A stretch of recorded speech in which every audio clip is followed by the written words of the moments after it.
Tapi hakikat orang pada saat menghadapi mati itu kan berbeda-beda.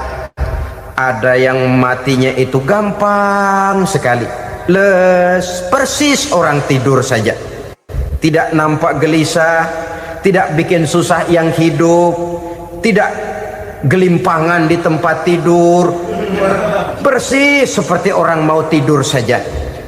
Ada yang sulit sekali menghadapi sakaratul maut, gelimpangan di tempat tidur, bikin bingung orang yang nunggu, kadang-kadang seperti kerbau digorok lehernya.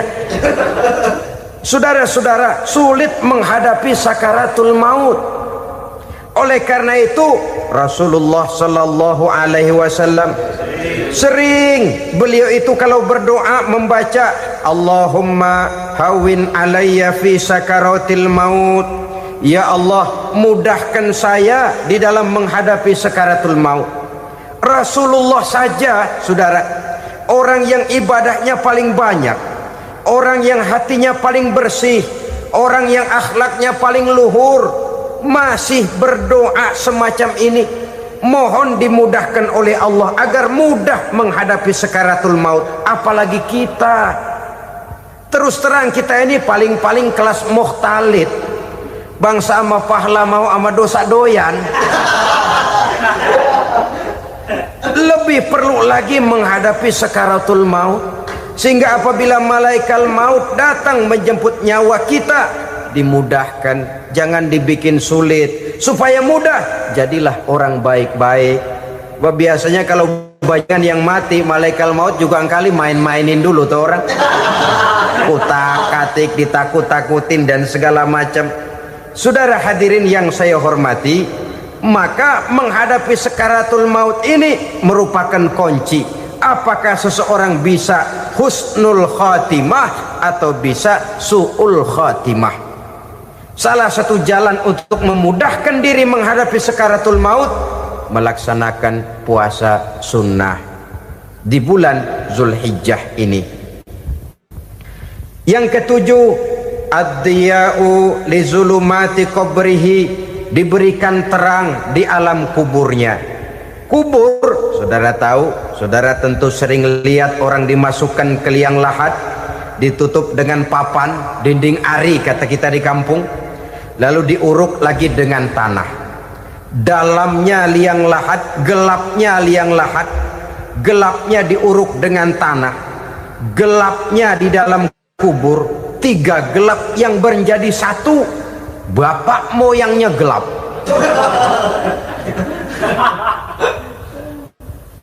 Puasa sunnah ini merupakan terang di alam kubur kita nanti.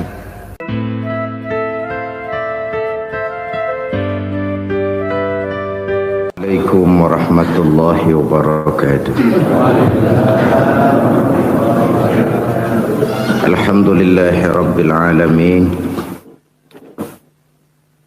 wa bihi nasta'inu ala umurid dunya waddin. Salatu wassalamu ala ashrafil anbiya wal mursalin, Sayyidina wa maulana Muhammadin wa ala alihi wa sahbihi ajma'in, amma ba'du. Pada pertemuan kali ini secara khusus kita akan membicarakan tentang puasa ini. Kita akan mulai dari yang pertama, puasa sunnah. Sebagaimana yang kita maklum, sunnah adalah satu perbuatan yang apabila kita kerjakan berpahala, tapi apabila kita tinggalkan tidak merupakan dosa. Hanya saja ia merupakan barometer dan ukuran daripada orang-orang yang cinta kepada sunnah itu sendiri. Ada banyak jenis puasa sunnah ini. Yang pertama, puasa sunnah di bulan Muharram. Rasulullah sallallahu alaihi wasallam bersabda, afdalus siyami ba'da Ramadan syahrullahil Muharram, wa afdalus salati ba'dal faridah salatul lail. Diriwayatkan oleh Muslim dari Abi Hurairah. puasa yang paling utama sesudah puasa Ramadan tidak lain adalah puasa di bulan Muharram, dan solat yang paling afdol sesudah solat yang wajib adalah solat pada sepertiga malam yang akhir. Puasa di bulan Muharram merupakan puasa sunnah dan mempunyai nilai yang sangat besar dalam pandangan Allah Subhanahu wa ta'ala. Buat mereka yang mampu melaksanakan puasa sunnah di bulan Muharram ini, boleh melaksanakannya selama 10 hari. Hari yang pertama boleh juga 3 hari saja, atau setidak-tidaknya 1 hari daripada bulan Muharram. Yang kedua, puasa 10 hari daripada bulan Zulhijjah. Karena bulan Zulhijjah ini memang termasuk bulan yang dimuliakan oleh Allah Subhanahu wa ta'ala. Pertama, di sana ada hari Tarwiyah, ada hari Arafah, ada hari kurban, ada talbiyah, ada pelaksanaan haji dengan segala manasiknya. Maka puasa sunnah di bulan Zulhijjah merupakan amalan yang sangat utama dan besar pahalanya dalam pandangan Allah Azza wa Jalla. Sebagian ulama menjelaskan, man shoma hazihil ayyam akramahullahu bi asyri asya'in. Siapa orang yang melaksanakan ibadah puasa sunnah pada hari-hari 10 di bulan Zulhijjah ini, Allah Subhanahu wa ta'ala akan memuliakannya dengan 10 macam perkara. Saudara, ini keuntungannya. Yang pertama, orang yang puasa di hari-hari 10 bulan Zulhijjah diberikan al-barakah fi umrihi, diberikan keberkahan pada umurnya. Setiap kita ingin memperoleh umur yang berkah. Umur yang berkah itu yang bagaimana?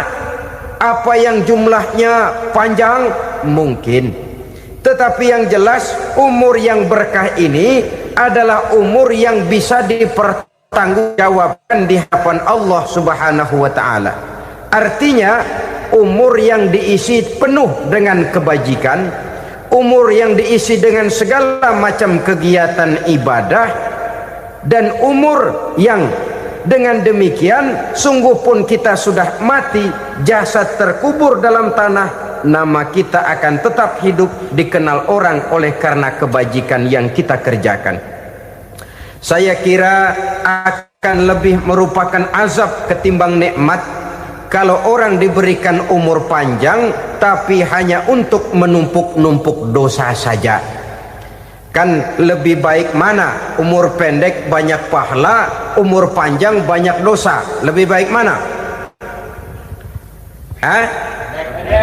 Saya yakin yang paling baik tentu umur panjang banyak pahala. Paling sial umur pendek dosa melulu. Sudah diberikan umur pendek tidak seberapa, dosa berlipat ganda. Itu kalau orang kampung bilang tekor namanya. Rugi. Umur pendek hanya untuk menumpuk-numpuk dosa. Boleh jadi kalau umat-umat zaman dulu, saudara, mereka diberikan umur panjang. Nabi Adam, kita tahu Nabi Adam itu 2000 tahun umurnya. Nabi Nuh 950 tahun. Umatnya ya rata-rata segitu itu. Nah, kalau mereka misalnya punya umur 800 tahun, lalu 200 tahun mereka melakukan dosa, kan masih punya restan 600 tahun untuk taubat. Karena umurnya diberikan jatah panjang. Kita ini oleh Allah Subhanahu wa ta'ala, umat Nabi Muhammad ini umurnya pendek-pendek. Kalau nyontoh Nabi 63 tahun saja. Kalau diberikan 70 tahun umur kita sekarang, itu sudah dapat jatah lebih 7 tahun. Alhamdulillah bahwa Allah memberikan saat-saat, waktu-waktu, tempat-tempat yang punya nilai istimewa, sehingga umur yang pendek ini bisa bernilai panjang, nilai ibadahnya bisa bernilai pahala seperti umat yang berumur panjang dahulu itu. Karena itu manfaatkan umur dengan baik, dan salah satu keberkahan daripada umur akan datang dengan melaksanakan ibadah puasa sunnah. Ini yang pertama. Yang kedua, az-ziyadatu fi malihi, berikan tambahan hartanya, menjadi orang kaya. Kaya apa? Kaya hati setidak-tidaknya. Karena dengan tekun dan rajin melaksanakan ibadah puasa, yang segera tertanam dalam jiwa seseorang merasakan cukup di dalam kehidupan. Itulah dia orang yang paling kaya, orang yang hidupnya paling cukup. Kalau orang sudah merasa cukup dalam hidupnya, maka itulah dia orang yang kaya. Saudara-saudara kaum muslimin rahimakumullah, puasa sunnah memberikan tambahan harta, usahanya berkembang, dengan demikian membawa keberkahan, hartanya makin bertambah, akan menunjang ibadahnya kepada Allah, lebih memantapkan dan membawa ketenangan dalam hidupnya. Itu termasuk berkahnya melaksanakan puasa sunnah itu. Yang ketiga, al-hifzu fi iyalihi, diberikan penjagaan, perlindungan terhadap keluarganya, anaknya sehat, sanak famili dan handai tolannya terjaga dan terpelihara dari segala malapetaka, dari segala mara bahaya, kesehatannya terjamin dan terpelihara. Itu sudah merupakan modal yang sangat besar di dalam kita mengarungi kehidupan. Sebab rasanya sulit untuk bahagia, duit kita banyak sekali, usaha kita selalu mendatangkan untung yang berlipat ganda. Tapi sebentar-sebentar anak kita sakit, yang ampek, yang korengan, yang kena musibah, ndak tak karu-karuan sakit, berobat sampai jutaan rupiah. Itu kan sudah tidak membawa kebahagiaan. Uang masuk yang begitu banyak jumlahnya, habis akhirnya untuk berobat saja. Sebenarnya hitung-hitung ya seri-seri juga. Usaha berhasil, duit banyak, habis untuk berobat. Lah sama juga saudara-saudara. Jadi dengan demikian, biar duit kita banyak, asal keluarga pada sehat saja, udah enak bener itu. Duit banyak, ekonomi cukup, keluarga sehat, nikmat rasanya menjalani kehidupan ini. Yang kiamat sudah duit kagak barang seperak, keluarga ampek semua. Kiamat sudah. Saudara hadirin yang saya hormati, jadi yang ketiga, Allah memberikan pemeliharaan terhadap keluarganya. Satu kali orang dipelihara Allah, tidak satu kekuatan pun yang bisa mencelakakan. Satu kali orang disengsarakan Allah, tidak satu tenaga pun yang mampu menyelamatkannya. Itulah sebabnya perlindungan Allah, pemeliharaan Allah terhadap diri dan keluarga sangat kita perlukan di dalam kehidupan ini. Dengan melaksanakan ibadah puasa, kita mendekatkan diri kepada Allah. Dengan dekat kepada Allah, maka Allah pun dekat kepada kita. Sehingga dalam hadis qudsi dikatakan, ta'arraf ilallahi firraha ya'rifka fi syiddah. Ingatlah kepada Allah di waktu kamu senang, agar Allah ingat kepada kamu di waktu kamu susah. Yang kita laksanakan kadang-kadang sebaliknya. Waktu susah kita ingat Allah, waktu senang kita lupa Allah. Akhirnya nanti pada waktu kita melarat, kebelangsak, susah dan sebagainya, pertolongan tidak akan datang kepada kita. Benar, ta'aruf ilallah firraha ya'rifka fi syiddah. Ingatlah kepada Allah di waktu kamu susah, ingatlah kepada Allah di waktu kamu senang, agar Allah ingat kepadamu di waktu kamu mendapat kesusahan.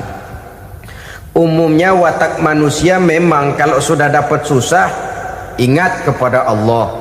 Waktu duduk, waktu berbaring, sambil tidur, dalam segala keadaan Allah disebutnya, Allah dimintakan pertolongannya.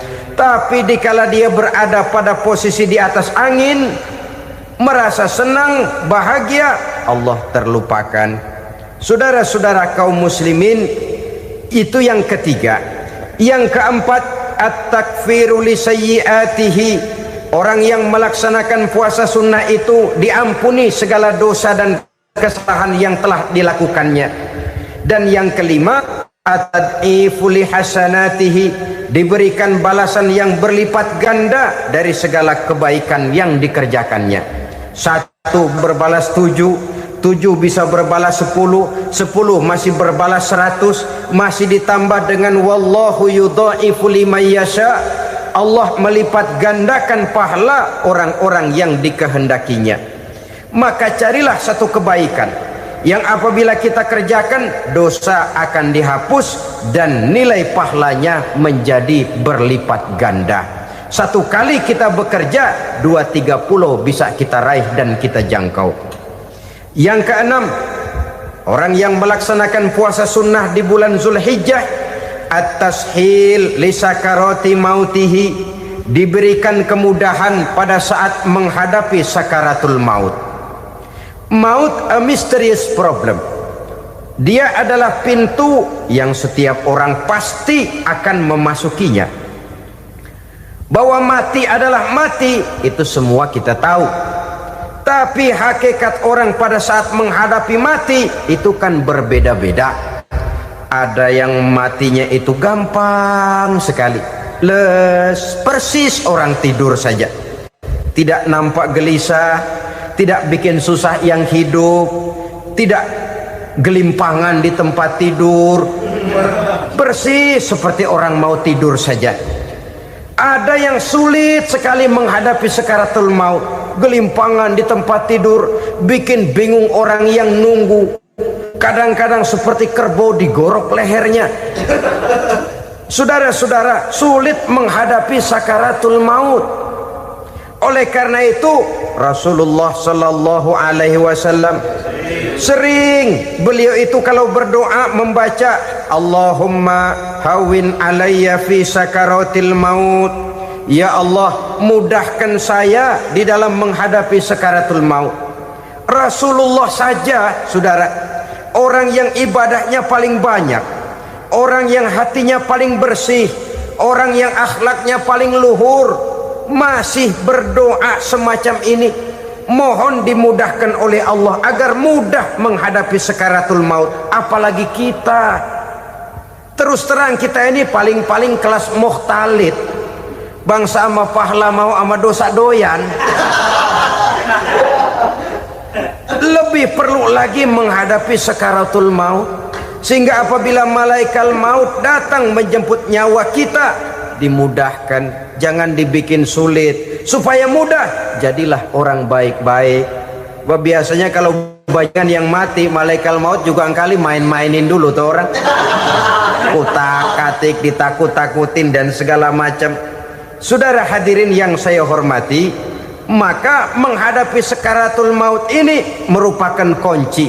Apakah seseorang bisa husnul khatimah atau bisa su'ul khatimah? Salah satu jalan untuk memudahkan diri menghadapi sakaratul maut, melaksanakan puasa sunnah di bulan Zulhijjah ini. Yang ketujuh, ad-diya'u li zulumati qabrihi, diberikan terang di alam kuburnya. Kubur, saudara tahu, saudara tentu sering lihat orang dimasukkan ke liang lahat, ditutup dengan papan, dinding ari kata kita di kampung, lalu diuruk lagi dengan tanah. Dalamnya liang lahat, gelapnya liang lahat, gelapnya diuruk dengan tanah, gelapnya di dalam kubur, 3 gelap yang menjadi satu. Bapak moyangnya gelap.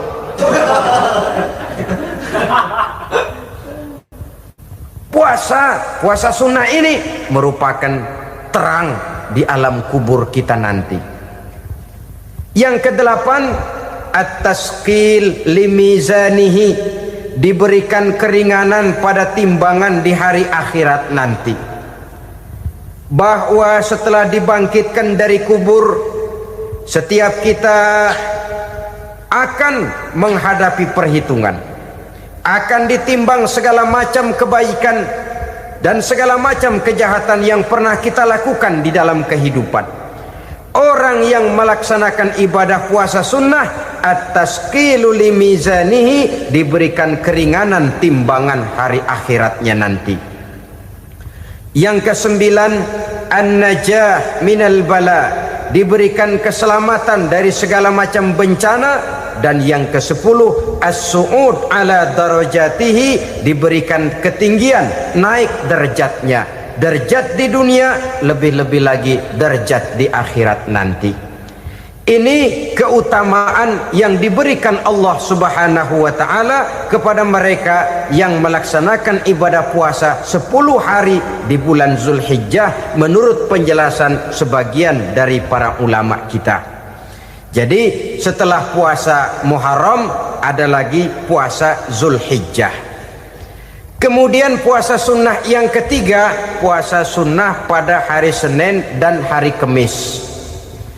Apa sumber hukumnya? Diriwayatkan oleh Imam Muslim dari Abi Qatadah, Rasulullah Shallallahu Alaihi Wasallam ditanya tentang puasa pada hari Senin. Kenapa Rasul melakukan itu? Beliau menjawab, zalika yaumu wulidtu fihi wa yaumu bu'istu au unzila alayya fihi. Hari Senin itu adalah hari di mana aku dilahirkan dan hari di mana aku dibangkitkan. Wahyu pertama turun kepadaku pun pada hari itu. Maka sunnah melaksanakan puasa pada hari itu. Adapun hari Kamis, ada hadis yang diriwayatkan oleh Imam Turmuzi dari Abi Hurairah, Nabi bersabda, tu'radul a'malu yaumul isnaini wal khamisi fa uhibbu ay yu'radu amali wa ana sha'im. Disetor amal setiap manusia pada hari Senin dan pada hari Kamis. Maka aku ingin, kata Nabi, agar pada saat amalku disetor itu aku sedang puasa.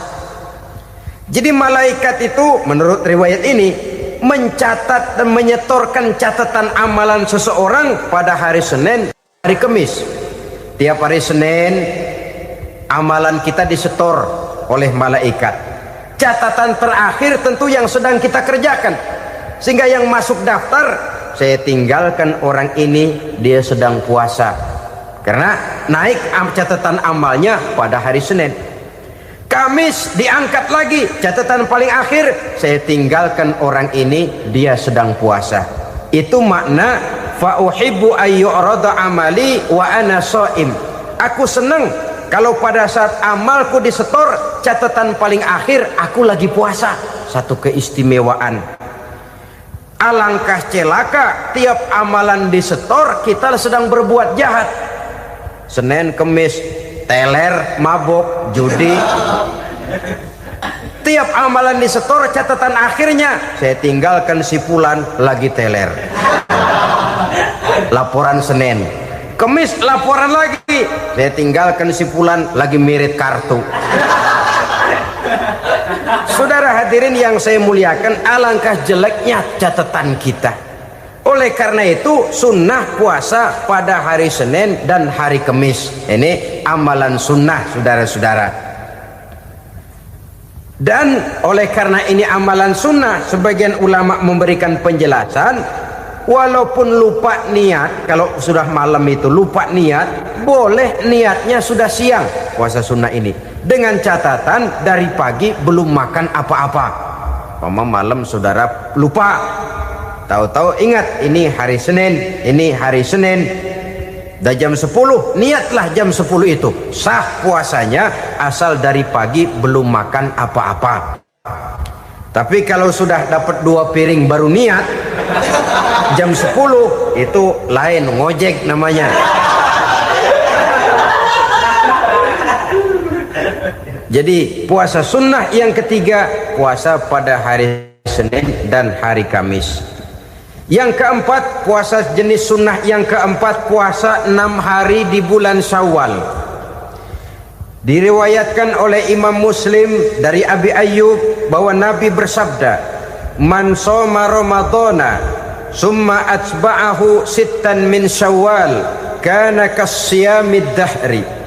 barang siapa yang berpuasa di bulan Ramadan kemudian diikutinya dengan 6 hari di bulan Syawal, maka dia seolah-olah seperti orang yang berpuasa 1 abad lamanya. Allahu Akbar. Demikian besar keuntungannya. 6 hari di bulan Syawal sama dengan orang yang berpuasa 1 abad lamanya. Ini fadailul a'mal, saudara-saudara. Jangan diartikan karena menang sudah puasa 6 hari bulan Syawal, Ramadan tahun depannya lantas nggak puasa.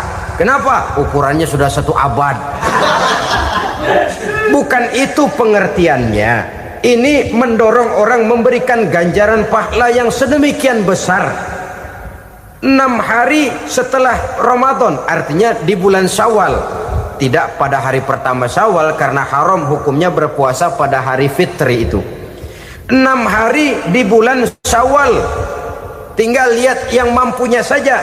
Boleh berurutan, boleh tidak berselang-seling, boleh, asal saja jumlahnya 6 hari selama masih bulan Syawal itu. Hari ini 3 hari lagi, 4 hari lagi, diselang-seling atau berurutan, itu juga lebih baik. Puasa sunnah 6 hari daripada bulan Syawal. Kemudian yang kelima, puasa sunnah 3 hari pada setiap bulan. 3 hari pada setiap bulan. Diriwayatkan oleh Imam Bukhari dan Muslim dari Abi Hurairah. Abi Hurairah bercerita, "Ausani khalili sallallahu alaihi wasallam bisalasin." Kekasih saya Rasulullah berwasiat kepada saya, memesankan benar-benar kepada saya untuk melaksanakan 3 amalan yang terpuji. Pertama, siyamu salasati ayyamin min kulli syahrin. Puasa 3 hari dalam setiap bulan. Ini wasiat yang pertama. 3 hari pada setiap bulan. Tidak peduli bulan apa saja. Dalam artian ya bulan menurut perhitungan Islam ya. Muharram, Safar, Rabiul Awal, Rabiul Tsani, Jumadal Ula, Jumadil Akhir, Rajab, Sya'ban, Ramadan, Syawal, Zulqa'dah, Zulhijjah dan selanjutnya. 3 hari pada setiap bulan. Tanggalnya tanggal berapa saja. Lebih utama pada yang disebut Yaumul Bid, yaitu hari-hari di mana bulan menunjukkan purnama. Tanggal 13, tanggal 14 dan tanggal 15 pada setiap bulannya itu disunahkan melaksanakan puasa. Itu wasiat pertama, puasa 3 hari pada setiap bulan. Wasiat yang kedua, waraqatai duha, melaksanakan sholat duha sekurang-kurangnya 2 rakaat. Itu wasiat yang dipesankan benar kepada saya, kata Abi Hurairah. Pertama, puasa 3 hari pada setiap bulan.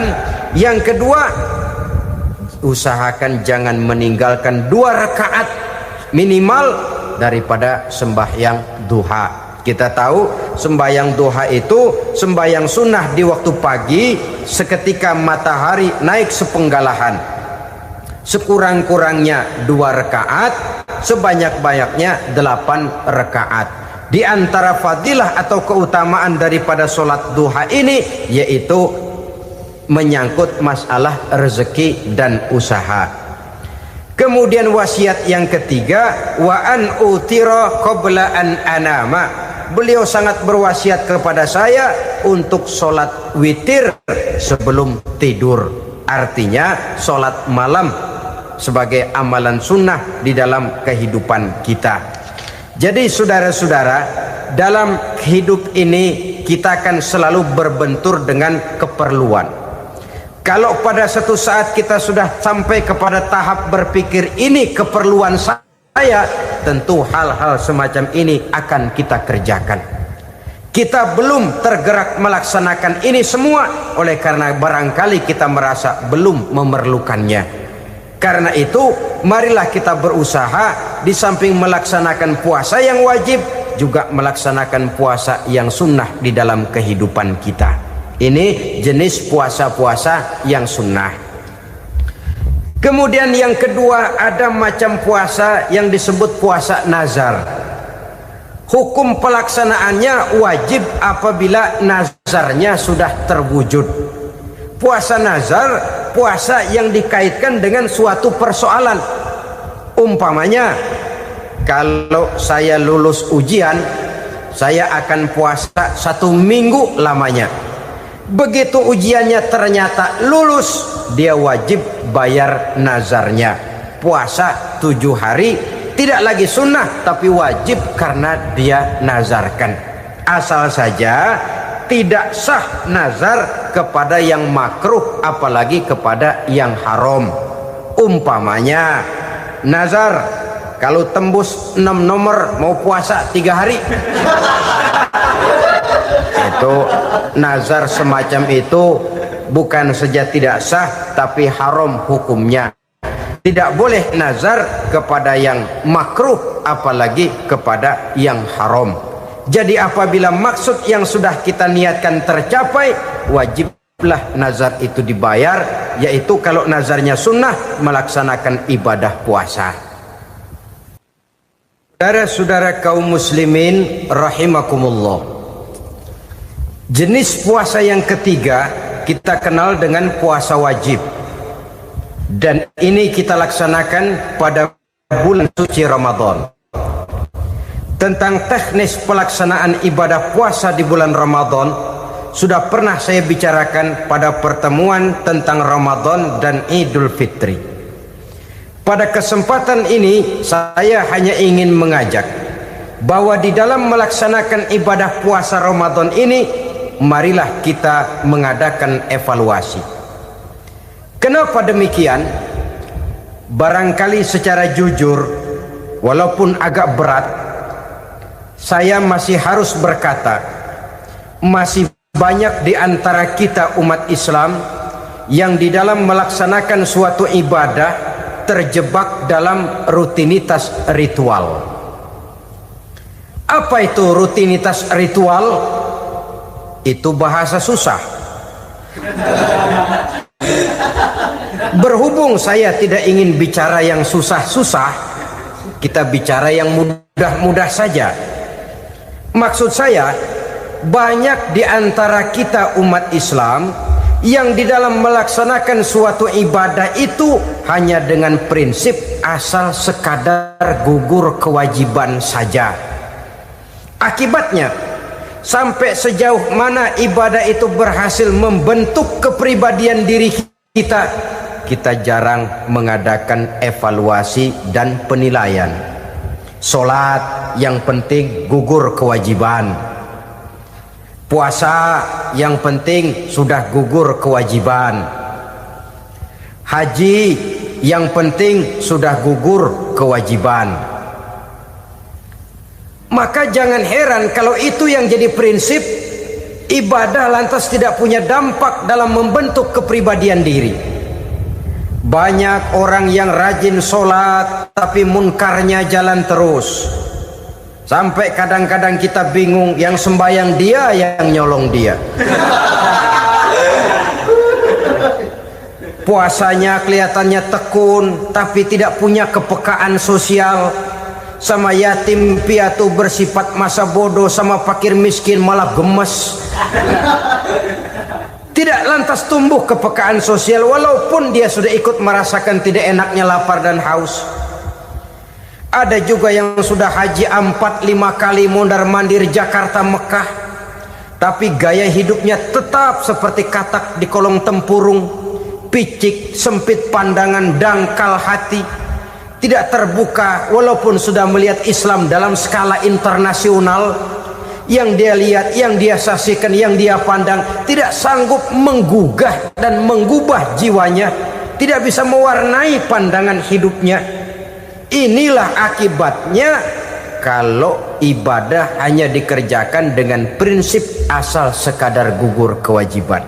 Hasilnya yaitu tadi, hajinya cuma menang topi putih sama serban. Sholatnya, ya sholatnya cuma prinsip asal gugur kewajiban, begitu juga puasanya, begitu juga zakatnya dan ibadah-ibadah lainnya.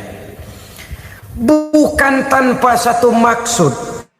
Jikalau Allah Subhanahu wa taala memerintahkan kita melaksanakan ibadah puasa di bulan suci Ramadan, bahkan maksud itu sangat pada penghujung ayat yang memerintahkan kita puasa. Ya ayyuhallazina amanu kutiba alaikumus syiyam kama kutiba alal ladzina min qablikum la'allakum tattaqun.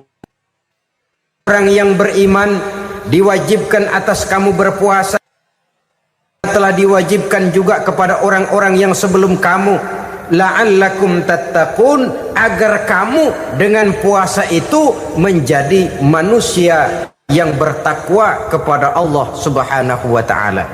Dengan kata lain, berhasil atau tidak puasa Ramadan kita ini akan nampak takwa kita meningkat atau tidak setelah kita melaksanakan ibadah puasa. Sehingga kalau orang mengatakan Ramadan itu merupakan month of training, bulan latihan, keluar latihan tentu harus semakin naik dan baik gaya kehidupan kita. Jadi tujuan utama daripada pelaksanaan ibadah puasa adalah untuk membentuk manusia yang bertakwa. Nah, takwa itu kata Imam Qusairi hurufnya ada 4. Ta, qaf, wawu, ya. Masing-masing huruf ini simbol dari pribadi orang yang bertakwa, bina dan dibentuk oleh pelaksanaan puasanya. Mari kita lihat. Huruf ta adalah lambang dari sifat tawadhu, rendah hati. Orang yang bertakwa, orang yang tidak mempunyai sifat sombong. Puasa menanamkan kita kesadaran terhadap kelemahan, terhadap keterbatasan, terhadap segala ketidakmampuan yang kita miliki. Ya Allah, baru sehari nggak kena makan, nggak kena minum, sudah begini lemesnya. Puasa memang kalau pagi orang masih sehat, masih terdorong oleh sahur, siang masih lumayan, tapi zuhur ke atas biasanya mulai sikap lemah manusiawi, keterbatasan kekuatan biologis itu mulai nampak. Dari sini tanam satu kesadaran, kalau begitu apa yang mau disembuhkan di hadapan Allah? Kaya, siapa sih orang paling kaya? Ilmu, siapa sih orang paling pintar? Pangkat, siapa sih orang paling tinggi jabatannya? Dari sifat semacam ini lahir introspeksi, rasa mawas diri, timbul sifat tawaduknya, rendah hatinya, tidak melonjak menjadi angku dan sombong lantaran sedikit kemampuan dan kekuatan yang dimilikinya. Lalu untuk sikap yang lebih jauh, terwujudlah, terbentuklah apa yang dinamakan stabilitas temperatur batin. Orang tetap konstan menjaga nilai-nilai idealisme yang pernah dimilikinya. Dia mulai dengan adil, dia berjalan tetap dengan keadilan, dan dia berakhir juga tetap dalam keadilan. Jangan mulainya adil, tengahnya setengah adil, di akhirnya malah zolim sama sekali. Ini tidak punya stabilitas temperatur batin. Kan banyak orang begitu toh. Mulanya benar, belakangan mau benar sendiri. Mulanya sudah rela berkorban buat kepentingan orang banyak, belakangan malah selalu mengorbankan kepentingan orang banyak. Waktu di bawah rajin baca ayat kursi, dapat kursi lupa ayat. Stabilitas temperatur batin tertipu oleh perasaan seolah-olah situasi dan kondisi sudah serba memungkinkan, sudah serba menguntungkan. Orang yang dibentuk pribadinya oleh pelaksanaan ibadah puasa, dia sadar apapun keberhasilannya, apapun kedudukannya, apapun nilai kekayaannya, itu cuma sebagian kecil sekali dari apa yang ada pada zat Allah Subhanahu wa ta'ala. Hati tidak takabur, sesuai dengan namanya takabur dari kalimat takabbaro ya takabbaru, membesar-besarkan diri, orang yang suka membesar-besarkan diri, orang yang tidak yakin bahwa dirinya orang besar, lalu dibesar-besarkan dirinya. Sebenarnya itu sudah satu sikap di mana dia tidak percaya kepada diri sendiri. Dirinya sebenarnya bukan apa-apa, cuma ingin dianggap besar, lalu dibesar-besarkan. Takabur namanya. Puasa sekali lagi melatih kita menanamkan kesadaran akan kelemahan dan keterbatasan kita sebagai makhluk. Itu sikap tawadu. Fir'aun, saudara tahu Fir'aun, lama-lama dia jadi raja, lupa diri dan lupa daratan, melonjak menjadi angkuh dan sombong sampai kepada puncak kekurang ajarannya, memproklamirkan dirinya menjadi Tuhan. Hitler juga begitu. Pendeknya, orang manakala tidak ada kesadaran tentang dari mana segalanya berasal dan kemana segalanya akan kembali, dia mudah out of control. Kalau sudah out kontrol, maka dia akan melakukan perbuatan yang melampaui batas. Itu yang pertama.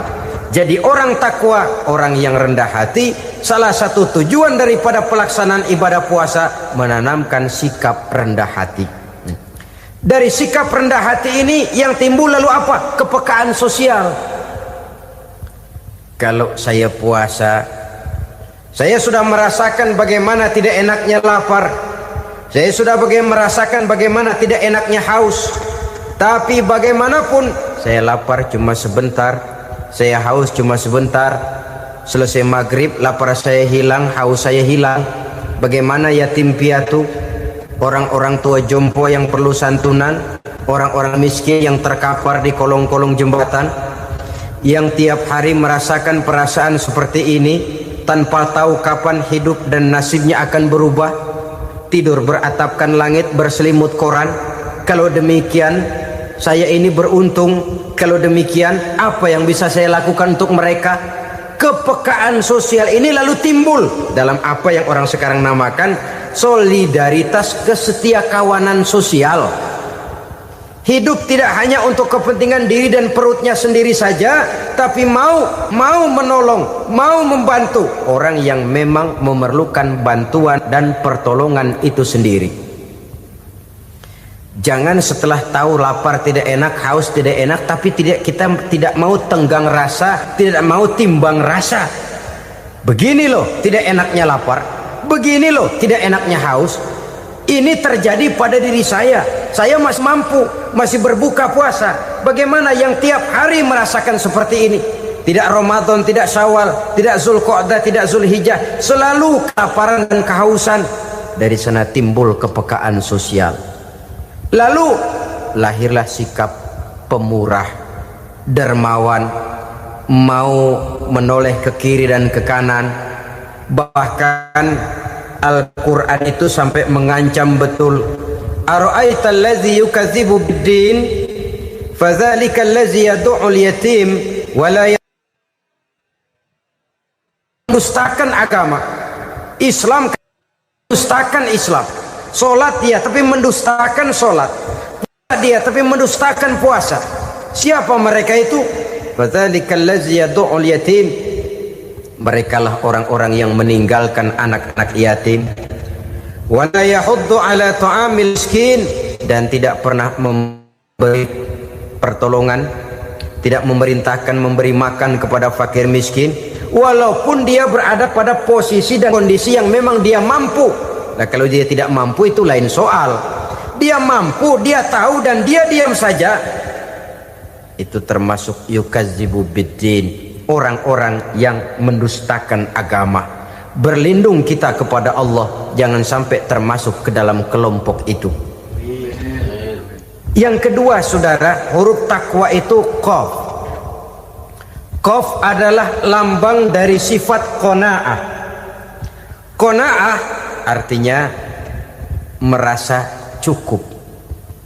Puasa melatih kita untuk bersikap cukup dalam hidup. Kalau kita perturutkan menjelang saat berbuka, menunggu waktu berbuka, istilah orang di Jawa Barat ngabuburit katanya, kita menunggu saat berbuka, segalanya saja ingin kita beli, Segalanya saja ingin kita minum, semuanya saja ingin kita makan. Sebab nafsu sudah begitu berupa, perut sudah sedemikian lapar, kerongkong sudah sedemikian haus, rasanya semuanya saja ingin kita telan. Tapi tahukah kita bahwa setelah maghrib berbunyi, berapa banyak yang kita makan, berapa banyak yang kita minum? Sesuaikah dengan keinginan kita tadi siang?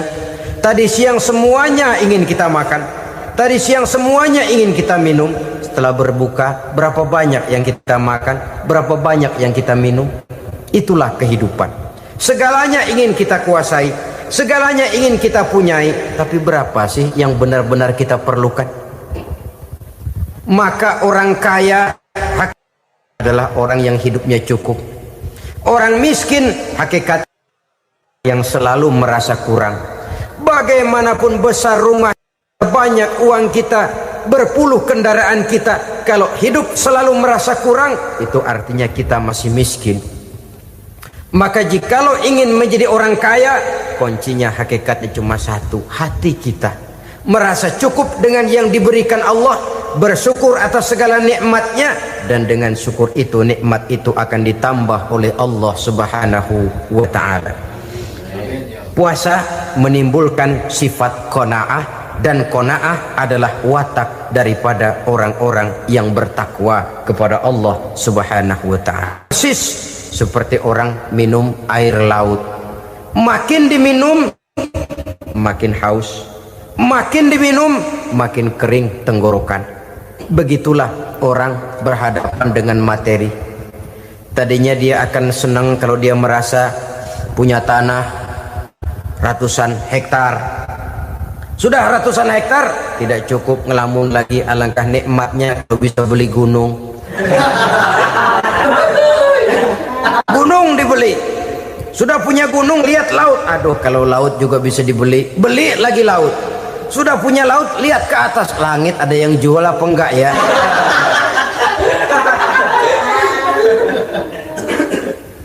Seperti orang berhadapan dengan air laut yang makin diminum makin membuat kita haus dan makin kering tenggorokan ini. Maka itu harus dihentikan. Sikap untuk menghentikan itu tidak lain adalah dengan sifat qanaah itu tadi, merasa cukup dengan apa yang diberikan Allah, mensyukuri nikmatnya. Itu yang kedua. Yang ketiga, pada kalimat takwa ada huruf wawu. Wawu adalah simbol dari sifat wara dengan ain. Wara, orang yang terpelihara dirinya baik dari yang syubhat, lebih-lebih dari yang haram. Syubhat, saudara tahu, barang yang remeng-remeng. Tapi sungguh pun remeng-remeng, kira-kira prosentasenya 70-30. 70% haram, 30% kemungkinan halalnya.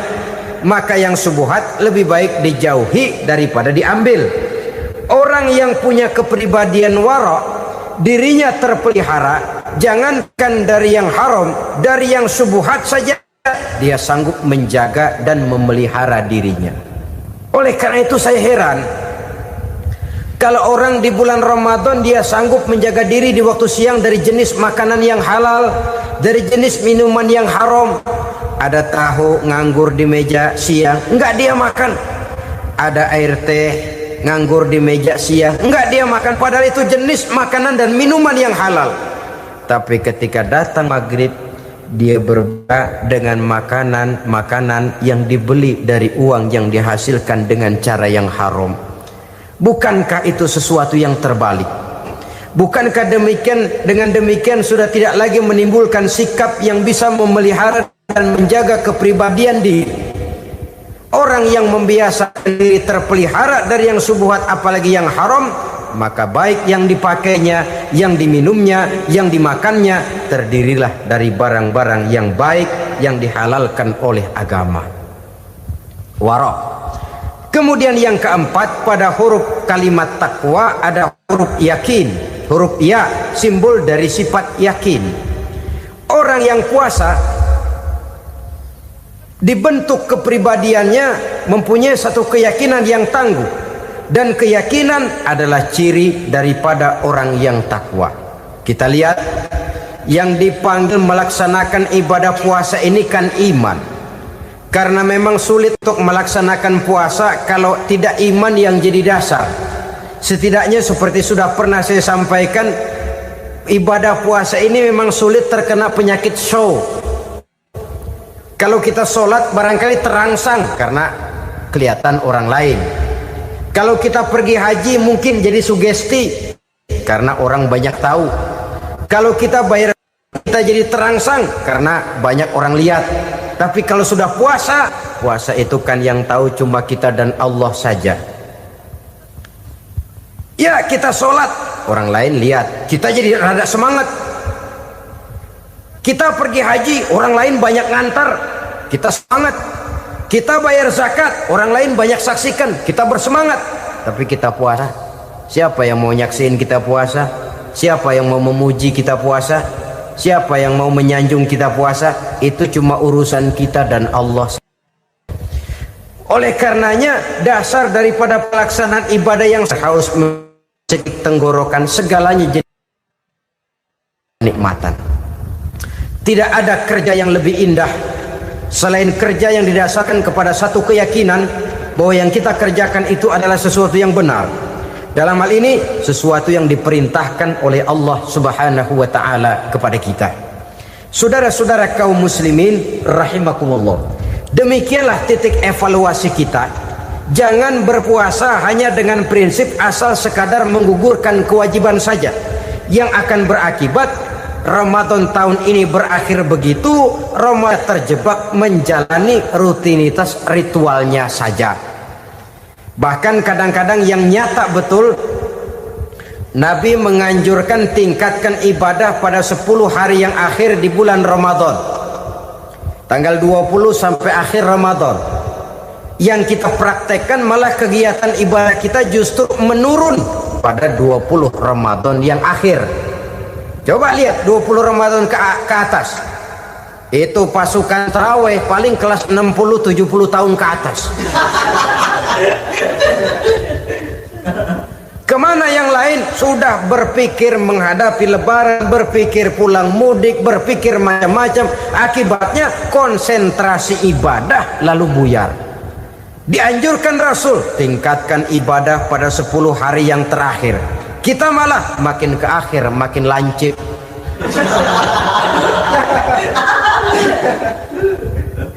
Saudara-saudara kaum muslimin rahimakumullah, kita terjebak oleh sesuatu yang sementara, oleh sesuatu yang bersifat kulit, lalu meninggalkan isinya. Padahal jikalau kita tidak mengisi Ramadan dengan kegiatan ibadah, berarti kita tidak keluar dari Ramadan dengan jiwa yang baru yang sudah ditempa oleh pengalaman ibadah di bulan Ramadan. Artinya kita tidak kembali kepada fitrah, kesucian seperti saat kita dilahirkan. Lalu kalau kita tidak kembali kepada fitrah, apa yang mau kita rayakan pada Idul Fitri itu?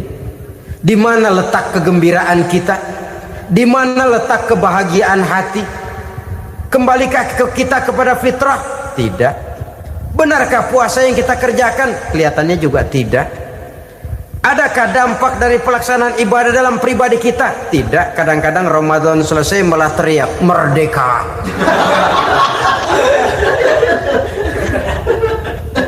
Kalau tadinya Ramadan dia merasa terhalang, mau keluar siang, mau makan siang, bulan puasa, mau minum siang, bulan puasa, mau gandengan, bulan puasa. Ramadan selesai, kibarin bendera, teriak merdeka. Lalu kembali merajalela. Saudara-saudara, dampaknya tidak akan kelihatan. Padahal puasa yang baik, la'allakum tattaqun, membentuk manusia yang bertakwa kepada Allah Azza wa Jalla. Nah, sekarang apa kemudahan dan keistimewaan yang akan diberikan Allah kepada mereka yang sampai kepada tingkat takwa ini? Al-Quran menjelaskan, pertama, may yattaqillaha yaj'al lahu makhraja. Barang siapa yang bertakwa kepada Allah Subhanahu wa taala, maka dia akan diberikan makhraja. Makhraja itu jalan keluar dari segala macam kesulitan. Jalan keluarnya ada saja. menurut ukuran kemampuan dia, tidak mungkin, mustahil, tidak bisa, mana mungkin. Tapi pada waktunya ada saja jalan keluarnya. Termasuk jenis yang yaj'al lahu makhraja. Orang yang bertakwa kepada Allah selalu diberikan jalan keluar dari segala kesulitan yang dihadapinya. Siapa sih orangnya yang tidak pernah sulit dalam hidup ini? Siapa orang yang tidak pernah mengalami kesulitan? Tapi kadang orang menilai, itu kelihatannya hidupnya enak aja ya, kayaknya nggak pernah mengalami kesulitan. Sebenarnya bukan tidak pernah mengalami kesulitan, Allah selalu memberikan jalan keluar dari segala kesulitan yang dihadapinya. Lah kalau Allah yang memberikan jalan keluar, tentu sangat mudah sekali. Orang yang bertakwa diberikan jalan keluar dari segala macam kesulitan. Satu. Yang kedua, wa yarzuqhu min haitsu la yahtasib. Dia akan diberikan rezeki oleh Allah dengan jalan yang tidak disangka-sangka. Rezekinya datang dengan cara yang tidak disangka-sangka. Gajinya mungkin kecil tapi penghasilannya gede, kan itu yang penting.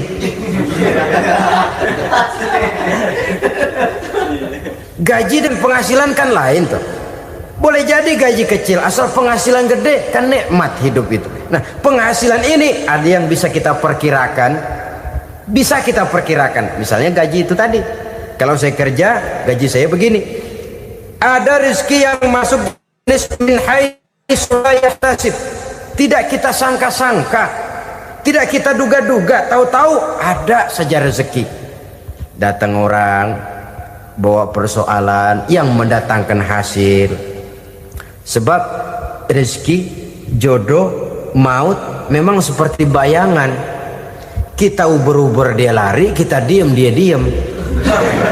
Kan gemesin itu. Bayang-bayang itu begitu. Kita kejar, dia lari. Rezeki juga begitu. Kita diam, dia diam. Setengah mati yang namanya rezeki kita cari, kita uber, ngobek sampai ratusan bohong kita kerjain. Tapi memang belum waktunya, ya sulit untuk tembus. Tapi kadang-kadang giliran kita nongkrong di rumah, datang orang bawain rezeki. Itulah yang namanya rezeki. Tapi ini untuk orang yang bertakwa. Kalau tidak punya kredibilitas takwa, jangan lalu pakai ayat ini. Diberikan Allah dengan rezeki dengan jalan yang tidak disangka. Kan ada ayatnya dah. Kita mah manteng aja di rumah dah. Ntar juga tuh rezeki datang. Ini fasilitas yang diberikan kepada orang yang wa may yattaqillah, bertakwa kepada Allah, yarzuqhu min haitsu la yahtasib, diberikan rezeki dengan cara yang tidak disangka-sangkanya. Maka kadar ketakwaan jangan membuat kita buruk sangka. Tuh orang ya nggak kemana-mana, duitnya ada aja. Kalau dia takwa, Allah berikan jalan keluar. Yang lantas ngelihat kiai orangnya ahli ibadah, ilmunya tinggi, akhlaknya luar biasa, takwanya tinggi, rezekinya lancar, lalu husnuzon nih kiai nggak kemana-mana, duitnya banyak, miara tuyul kali ini. Itu termasuk jaminan Allah yang masuk kategori min haitsu la yahtasib. Yang ketiga, yaj'al lahu min amrihi yusra, dimudahkan segala urusannya. Dimudahkan segala urusannya. Kemudian yang keempat, yukaffir anhu sayyiatihi wa yu'azzim lahu ajra, diampuni segala kesalahannya dan dibesarkan pahala kebaikan yang dikerjakannya. Maka mudah-mudahan puasa yang kita kerjakan mengantarkan kita kepada ketakwaan kepada Allah, dan takwa membuka janji Allah kepada kita di dalam kehidupan ini. Inilah saja.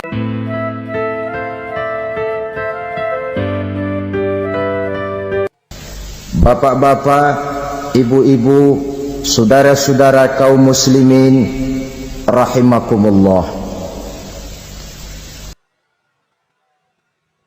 Murai di dahan dan kokok ayam di kandang.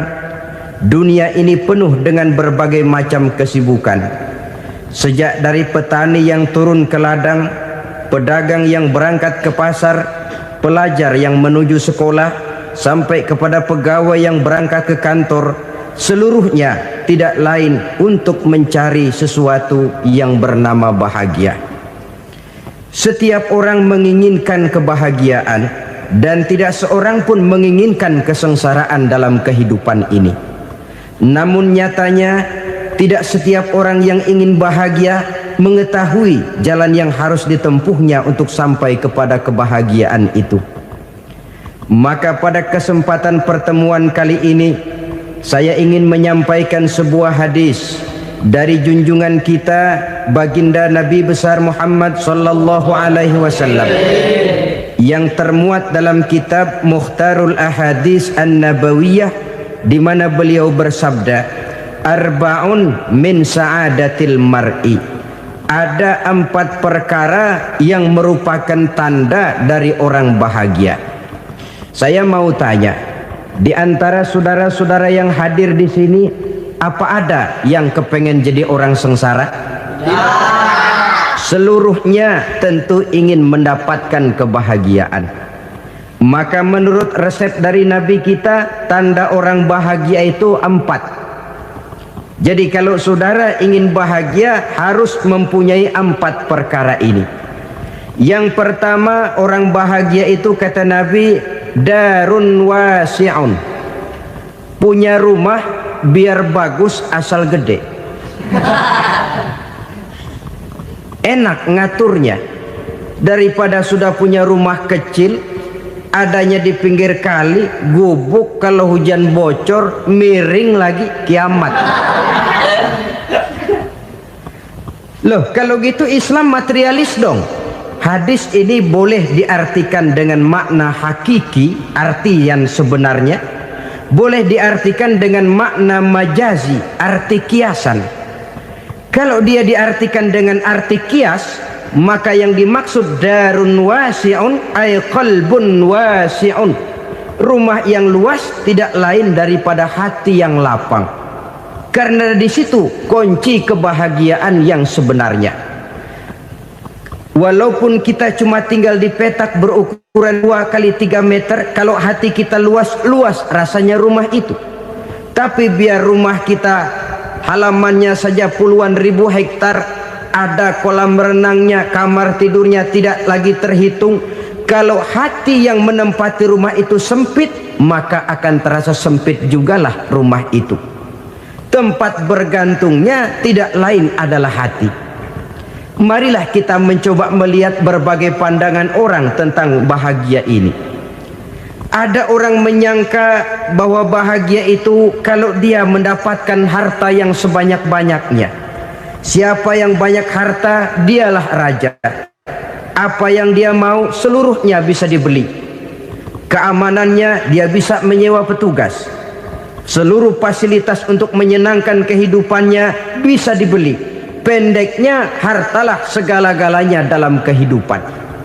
Sampai ada pepatah mengatakan, innad darahima fil amakini kulliha taksur rijala mahabatan wa jalala. Sesungguhnya harta, dinar, dirham, uang di mana-mana selalu bikin hebat orang yang memilikinya. Coba lihat, orang yang punya duit sama yang enggak punya duit, jangan gaya hidupnya, gaya jalannya aja lain. Wahia lisanun liman arada fasahatan, wahia silahun liman arada qitala. Uang adalah senjata yang paling ampuh bagi orang yang mau pergi perang, dan lidah yang paling fasih bagi orang yang mau bicara. Kalau bicara dengan lidah macet, cobalah bicara dengan harta, lancar. Sampai ada pepatah demikian, segalanya bisa diatur dengan harta. Maka di kalangan orang yang berpandangan semacam itu, seluruh kegiatan hidupnya hanya terfokus kepada bagaimana mengumpulkan harta yang sebanyak-banyaknya. Tidak peduli halal haram, tidak kenal sore pagi siang dan malam, tidak sempat sujud, jauh dari agama, jauh dari kehidupan yang bersifat ruhaniyah, jauh dari Allah dan sebagainya. Sampai dalam Al-Quran dikelompokkan dalam kelompok yang dinamakan lumazah. allazi jama'a malahu wa 'addadah yahsabu anna malahu akhladah. Mereka mengumpul-ngumpulkan harta sebanyak-banyaknya dan menyangka bahwa harta yang banyak itu dapat mengekalkan hidupnya, mengekalkan kekayaannya, mengekalkan kebahagiaannya.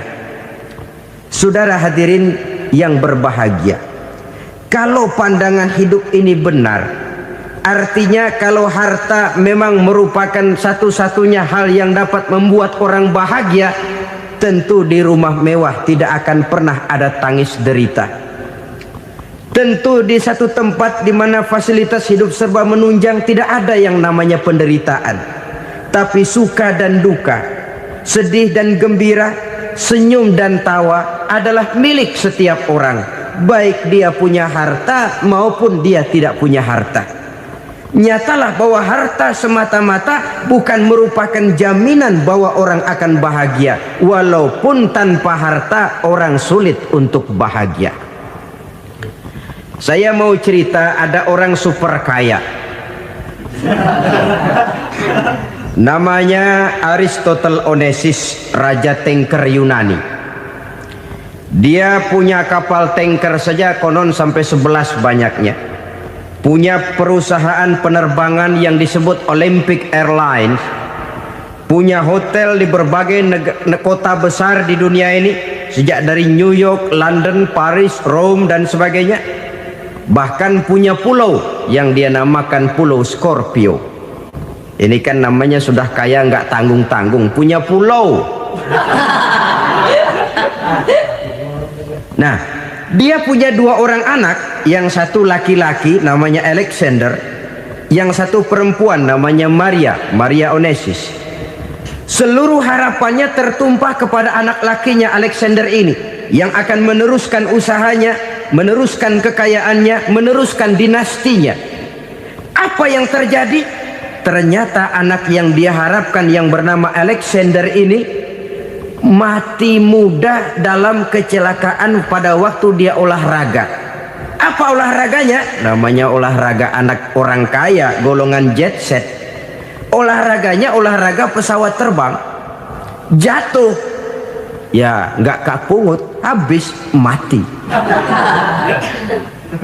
Tinggal satu anak perempuannya, Maria Onesius. Tapi anak perempuan ini juga malah urakan. Terakhir dia pacaran, bahkan kemudian kawin sama orang Rusia. Rupanya Aristotle Onesius ini broken. Kekayaannya yang berlimpah ruah, perusahaannya yang begitu banyak, siapa yang akan meneruskan? Siapa yang akan menggantikan?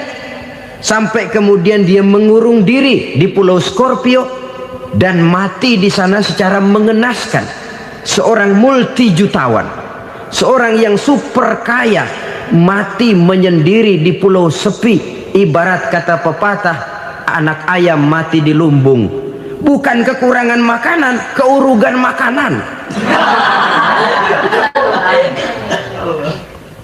Begitu kehidupan Aristotle Onesius. Dan banyak orang-orang yang sudah demikian kaya sampai dibingungkan oleh kekayaannya sendiri. Telusurilah kehidupan David Rockefeller misalnya, Henry Ford misalnya, Adnan Khashoggi misalnya. Multi jutawan yang kadang-kadang dibuat keder oleh kekayaannya sendiri. Pantas ketika Imam Ali ditawarkan orang, "Ya Ali, kalau kepadamu disuruh pilih ilmu atau harta, kau pilih mana?" Ya jelas pilih ilmu dong. Kenapa? Pertama, ilmu kalau kita berikan kepada orang lain tambah. Tapi harta kalau kita berikan kepada orang lain kurang. Saudara punya uang 10.000, dibagi orang 5.000, jelas uang saudara berkurang. Tapi saudara punya ilmu, diberikan kepada orang lain bisa, saudara pun makin mantap. Tidak lantas jadi bodoh karena ngajarin orang. Saudara bisa Fatihah lalu mengajarkan orang Fatihah, orang bisa, saudara pun makin hafal. Tidak lantas setelah diajarin orang ilmunya hilang. Begitu datang dia minta orang, "Tolong ajarin saya Fatihah," udah habis, nggak ada.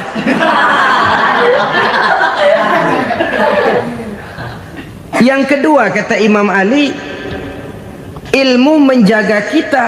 Kalau harta, kita yang harus jaga. Makin banyak ilmu, makin terpelihara diri seharusnya. Tetapi makin banyak harta, makin bingung kita jaganya. Sampai kadang-kadang kalau perlu seluruh keliling rumah dipasangi alarm.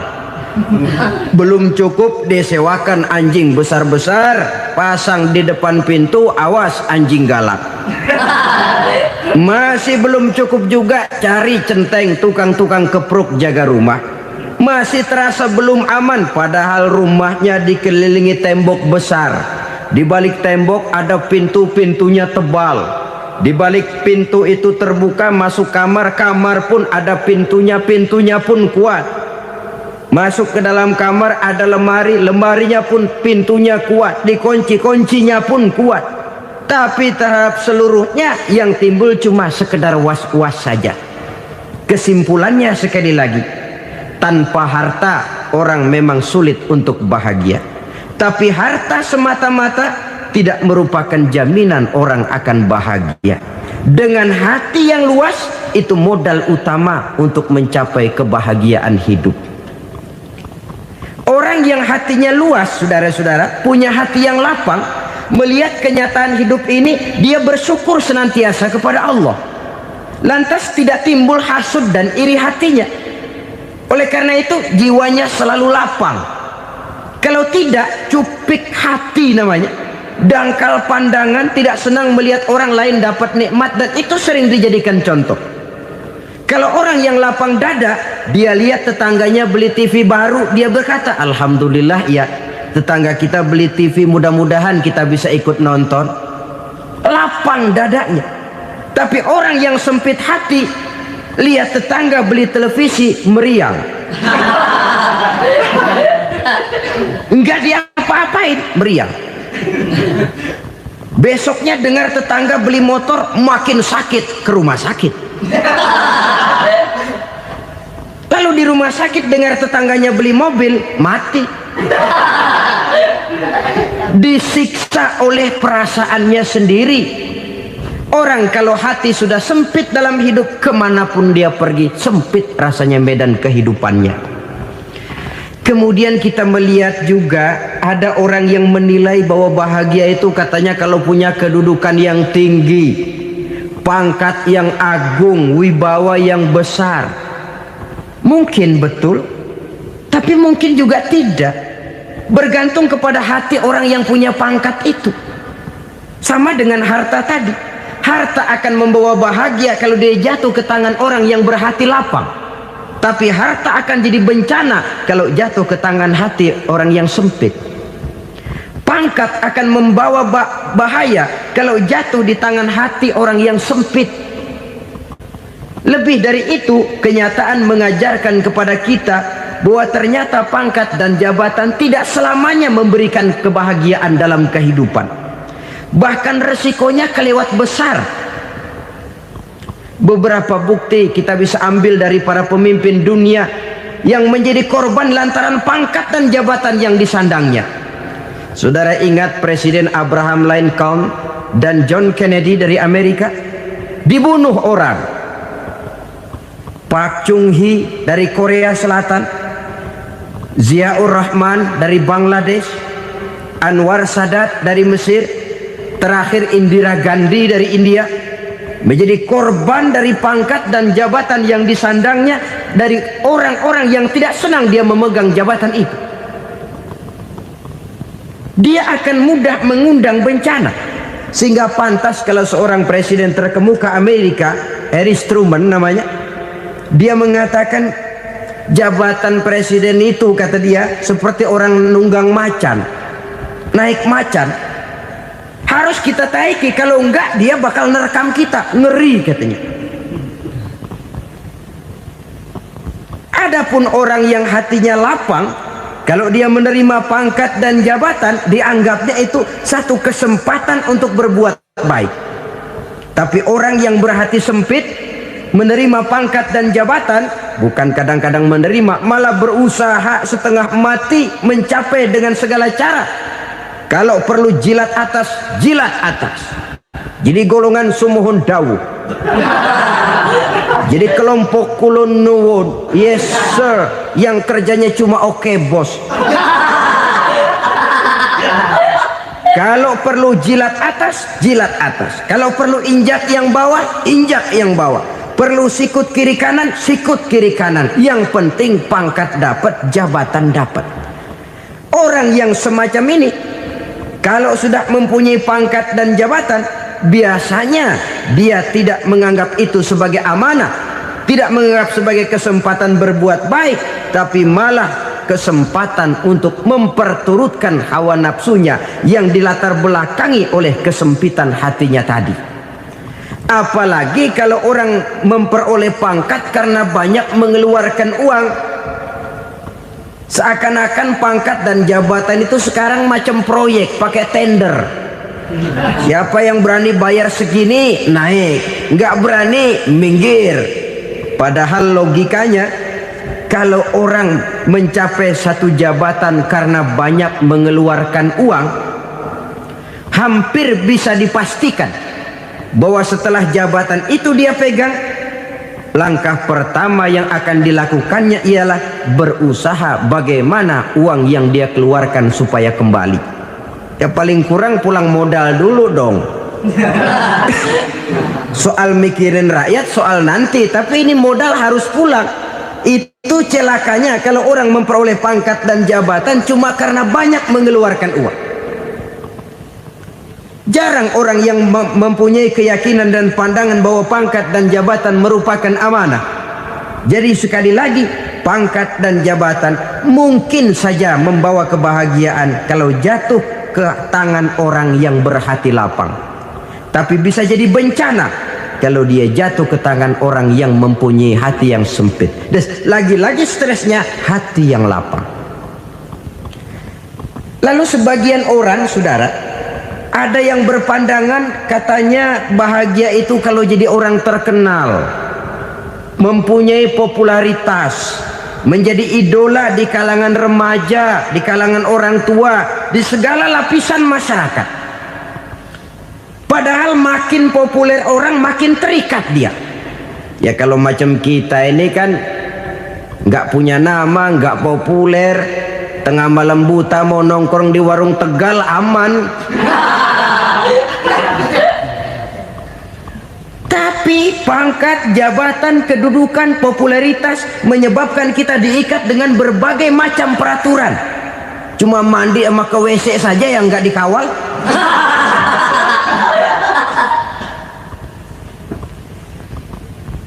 Benarkah popularitas, ketenaran membawa kebahagiaan? Mungkin. Ya, tapi mungkin juga tidak. Kenapa? Banyak orang-orang populer yang mengakhiri hidupnya secara tragis. Kita ambil beberapa nama. Di Amerika tahun 60-an ada bintang seksi paling terkenal yang dijuluki sex bomb. Bom seks. Sampai sekarang jadi legenda, namanya Marilyn Monroe. Singkatan dobelnya itu inisialnya MM, Marilyn Monroe. Terkenal, top, sampai dia mati tahun 62. Namanya sekarang masih saja dibicarakan orang. Kenapa dia bunuh diri? Tidak punya hartakah dia? Banyak. Kurang populerkah dia? Seluruh dunia mengenalnya. Sejak rakyat kecil sampai pejabat tinggi dia punya hubungan. Kenapa? Jenuh. Dia terlahir dalam keadaan yatim. Setelah itu tidak lama dia berangkat remaja, ibunya meninggal. Pindah dari wanita asuh ke wanita asuh sampai 12 orang ibu angkatnya. Dan kekecewaan yang paling parah, setiap laki-laki yang dekat dengannya hanya seperti kapal berlabuh. Datang dan pergi silih berganti, padahal dia merindukan seseorang yang bisa melindungi hidupnya. Dia rindukan itu dan dia tidak pernah menemukan. Itu yang akhirnya menyebabkan dia minum pil tidur kelewat dosis, minum obat tidur kebanyakan, ya tidur terus sampai sekarang.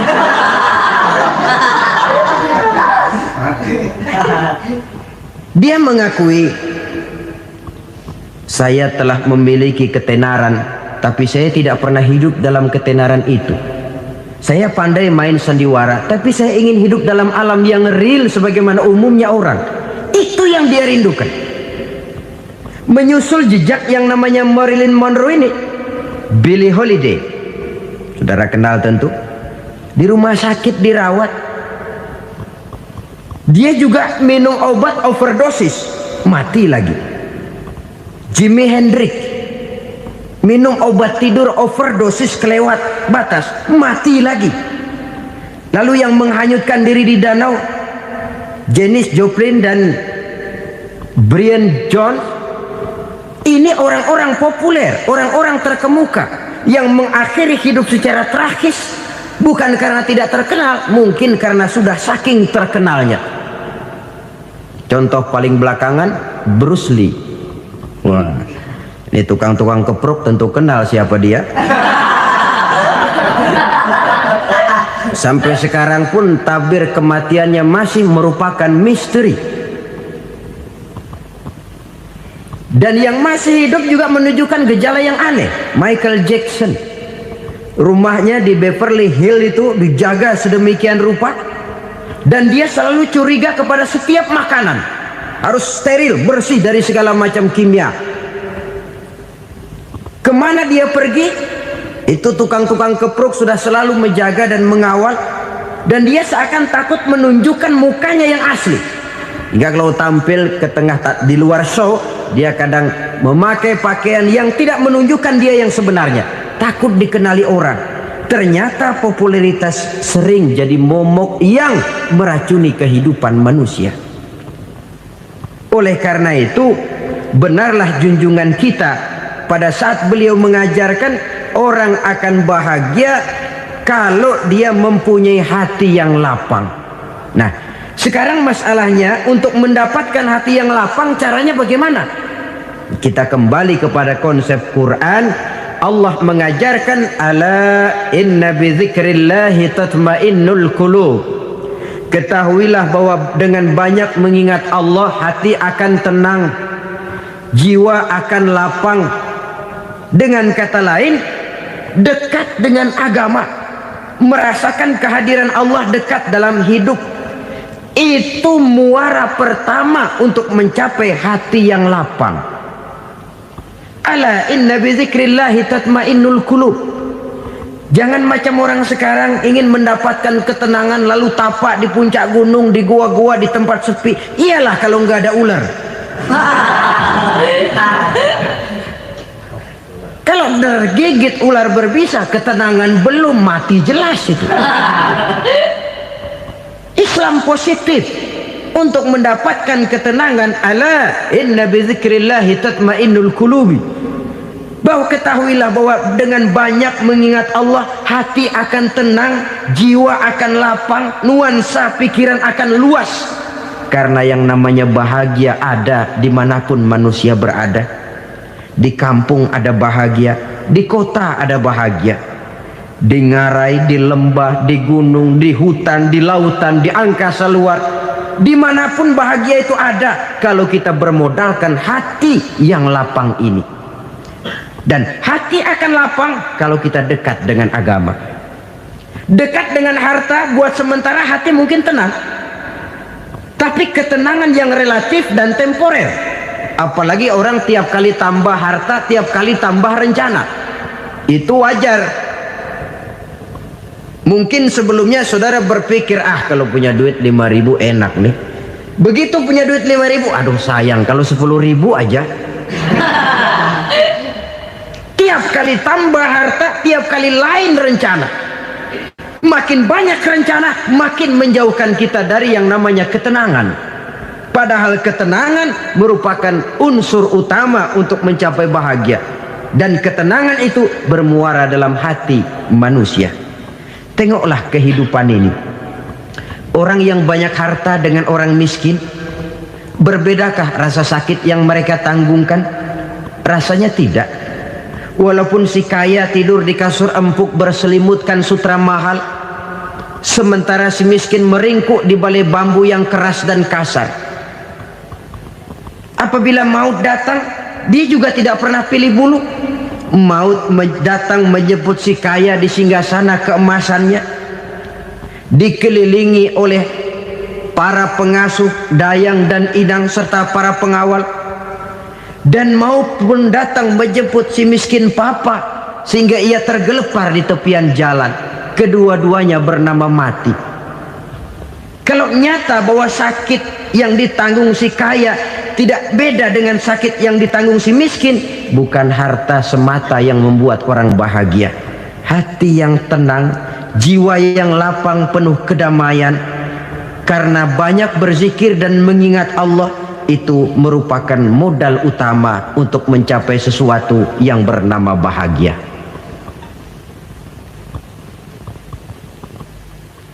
Saudara hadirin yang saya hormati, inilah yang pertama dari 4 ciri yang digambarkan oleh Nabi tentang tanda-tanda orang bahagia. Dan harus berangkat dari yang pertama ini, hati yang lapang.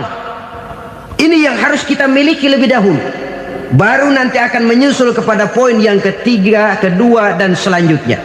Sebab kalau hati sudah terisi dengan jiwa yang lapang, seluruh persoalan insya Allah akan bisa kita atasi dengan sebagaimana mestinya. Yang kedua sekarang, tanda orang bahagia menurut baginda Nabi, markabun syariah. Orang bahagia itu, kata beliau, punya kendaraan biar cepat asal lancar. Artinya kemana dia mau pergi mudah. Apa maksud hadis ini? Kalau kita kaji lebih dalam, kendaraan itu kan alat transportasi. Transportasi tidak lain adalah usaha memudahkan komunikasi. Pindah dari situ kepada teori bahwa manusia adalah zon political, makhluk bermasyarakat yang tidak bisa memenuhi kebutuhan hidupnya secara sendirian. Kita memerlukan keberadaan orang lain dalam kehidupan ini. Untuk memakai baju saja kita sudah perlukan petani yang tanam kapas, pabrik yang memintal kapas jadi benang, pabrik yang menenun benang jadi kain, sampai kepada mesin jahit, sampai kepada tukang jahit. Itu cuma untuk memakai pakaian saja. Tidak seorang pun di antara kita yang sanggup memenuhi kebutuhan hidupnya secara sendiri. Kita perlu orang lain. Maka kebebasan dalam arti mutlak, kebebasan tanpa batas, itu tidak mungkin ada dalam kehidupan. Karena kita mengadakan yang disebut interaksi sosial. Setiap kegiatan kita tentu melibatkan orang lain. Menurut kita barangkali kita bebas jalan di jalan raya semaunya, tapi orang lain berkendaraan pun merasa bahwa ini ada juga jalan haknya, dan begitu selanjutnya. Oleh karena itu, maksud dari kendaraan yang cepat ini adalah khulata'uhu ma'as solihin. Lingkungan pergaulannya terdiri dari orang-orang soleh. Pergaulannya luas. Kemana dia pergi ada temannya. Kesulitannya ada tempat dia cerita. Dan kesulitan kalau sudah diceritakan kepada orang lain, taruh kata orang itu tidak bisa menolong, namun menceritakannya kepada orang yang kita percayai, kan paling kurang sudah mengurangi beban jiwa, mengurangi tanggungan batin, merasa masih ada tempat kita cerita. Maka lebih baik orang awam yang mau bergaul ketimbang orang setengah alim tapi ngunci pintu. Sebab nantinya akan timbul sikap picik, cupik pandangan, dan tidak luas menghadapi kenyataan dalam kehidupan ini. Namun yang harus kita garis bawahi, pergaulan memang mesti luas. Namun jangan sekali-kali lupa bahwa pergaulan sangat besar pengaruhnya dalam ikut membentuk kepribadian manusia. Sehari-hari bisa kita bilang, kalau kita dekat sama tukang minyak wangi, sekalipun nggak dibagi minyaknya, baunya tentu dapat. Betul? Tapi dekat sama tukang elas, walaupun nggak kena apinya, asapnya mesti kena. Kalau Syauqi mengatakan lebih jelas lagi, man asyaral asrafa asa musyarrafan wa muasyiral anzali ghairu musyarrafin.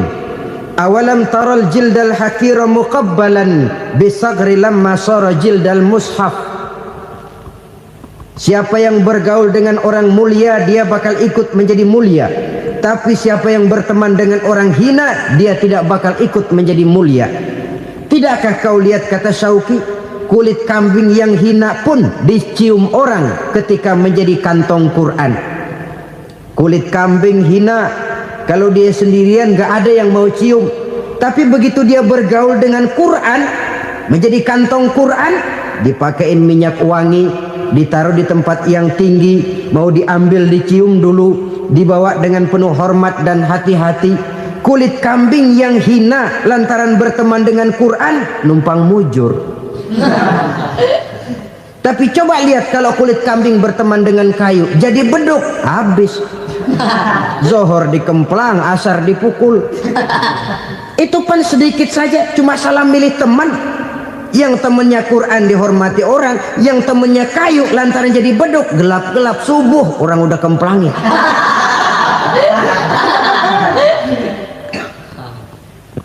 Maka terutama kepada adik-adik remaja yang masih mencari identitas diri, yang ibarat kaset masih kaset kosong, mudah diisi oleh apapun, pandai-pandailah memilih teman dalam bergaul. Karena banyak orang yang tadinya baik-baik, ketika terseret dalam pergaulan dengan orang yang tidak baik, kebaikannya menjadi lentur dan luntur.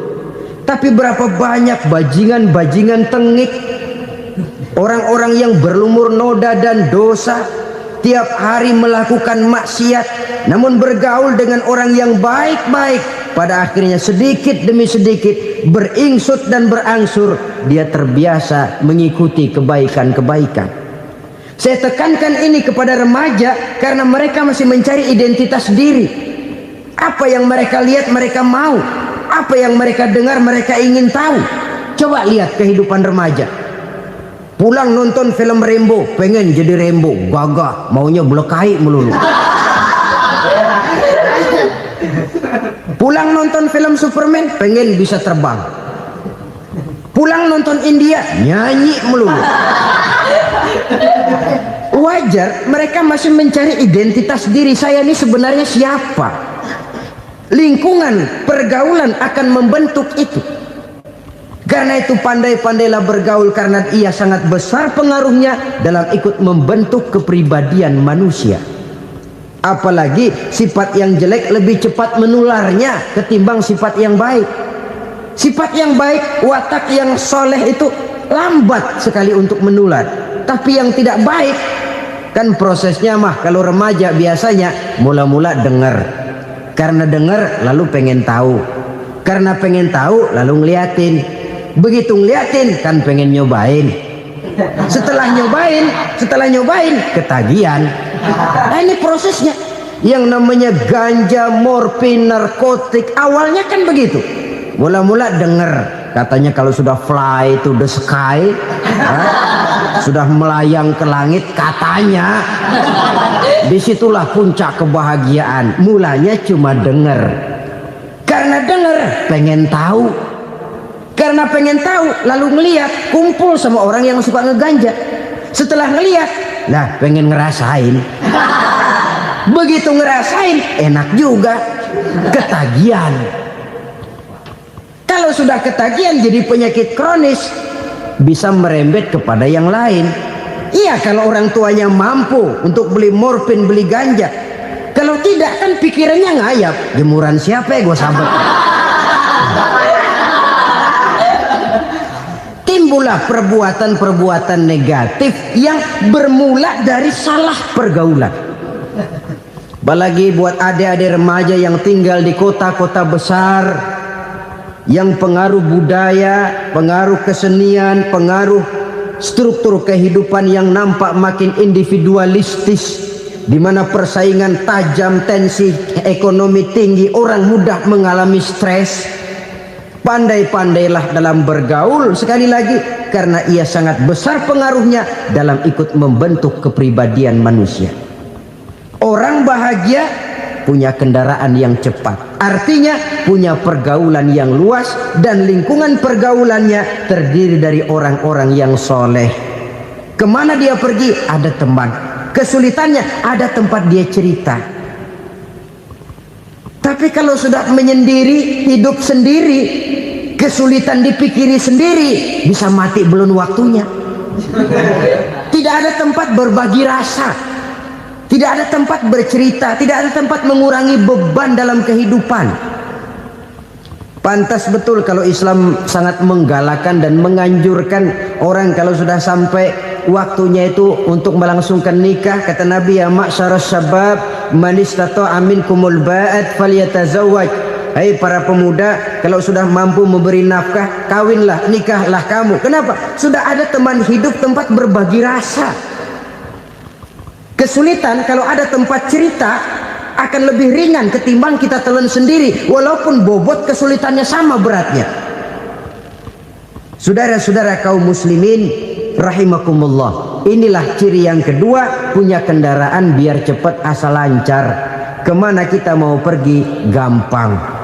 Dengan kata lain, setelah hati yang luas, pergaulan yang luas. Dua.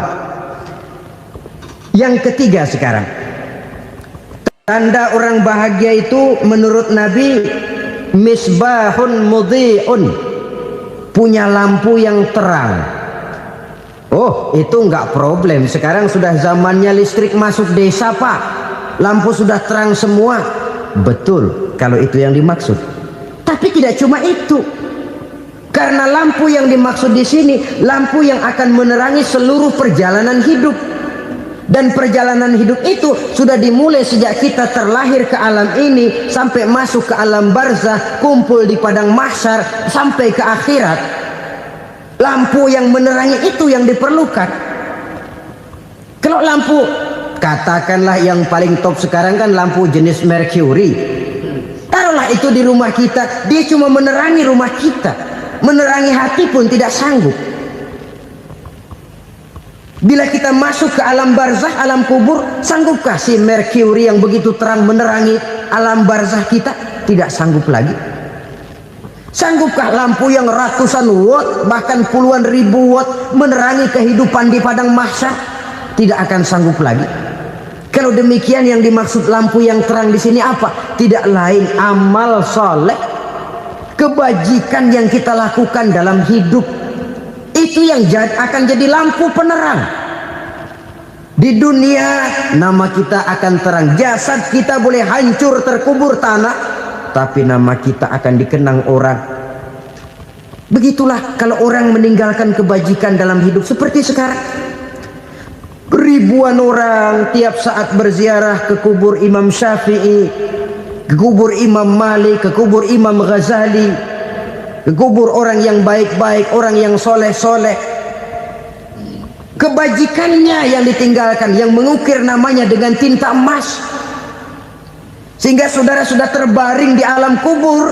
Orang lewat, Allah, ini kuburannya Fulan bin Fulan, dulu ini kebaikannya Masya Allah, saya ikut merasakan. Mari kita mampir sebentar, kita Fatihah, mohon disampaikan Allah pahalanya kepada almarhum. Al-Fatihah.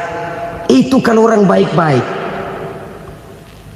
Lalu saudara tanya, Pak, orang mati dikirimin Fatihah apa nyampe pahalanya? Saya jawab, kalau saudara nggak percaya, mati dulu dah.